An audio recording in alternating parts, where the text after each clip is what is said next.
গোয়েন্দাগিরি করো না, স্পাইগিরি করো না, অন্যের ব্যক্তিগত বিষয় নিয়ে খোটাখুটি করো না। এরকম স্বভাব আমাদের অনেকের আছে না নাই? তো অনেকে দেখবেন যে অনেকের প্রাইভেট বিষয় নিয়ে খোঁচাখুচি করতে সে বড্ড মজা পায়।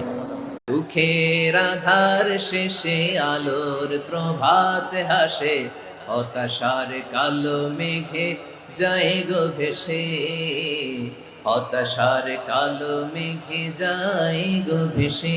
আপনার ওয়াইফের ব্যাপার একজন বললো আর কি, যে ভাই আপনি এখানে, ভাবিকে তো দেখলাম ওইখানে আরেকজনের সাথে।